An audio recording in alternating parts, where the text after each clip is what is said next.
All right, for 4 years from now. Now that the election is over, Carl, tell us more about all those reports of infighting between McCain and Palin staffers. Well, I wish I could have told you back at the time, but all of it was put off the record until after the election.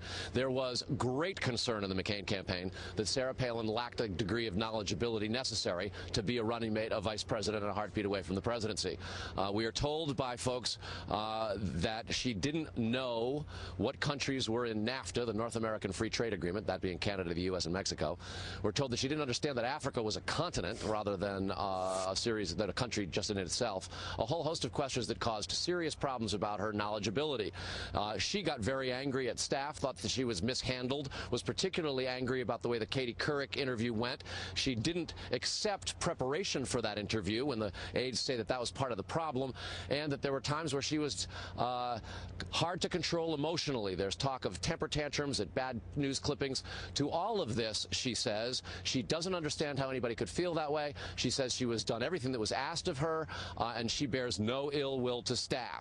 Notwithstanding that, there is to be an avalanche that will continue for many days now, we're told, of story upon story of the foibles of Sarah Palin. With that said, there is absolutely no denying, Shep, that she has stirred the passions of Republican conservatives, and a lot of them are looking for her in 2012. Many political observers are probably sitting here listening to you say this and asking themselves, how could they end up with a running mate who doesn't know that Africa is a continent, and they don't know the level of problems that they're getting themselves into in advance? I mean, what happened with the vetting process? Well, the vetting process was truncated. It became very, very quick because McCain and his aides concluded that the then short list wasn't inadequate to, quote, change the game. They, in their own vernacular, had to throw the ball downfield. Translation, Hail Mary. That was what Sarah Palin was. And lest this come across as critical of her vice presidential candidacy, the McCain campaign makes a very interesting point about this in defending her selection. From the moment she was picked until September 15th, John McCain surged into the lead, both in national polls and on the electoral map. On September 15th, Lehman Brothers declared bankruptcy, and John McCain said the fundamentals are strong.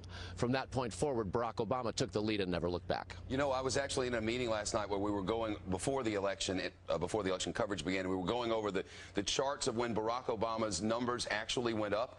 And the reading of the polls by our decision team was that, in fact, it didn't start there, but it started 4 days earlier, the day after the Palin interview with Katie Couric, that's when the rise began. And that Katie Couric interview was one that we're told Sarah Palin refused interview preparation for.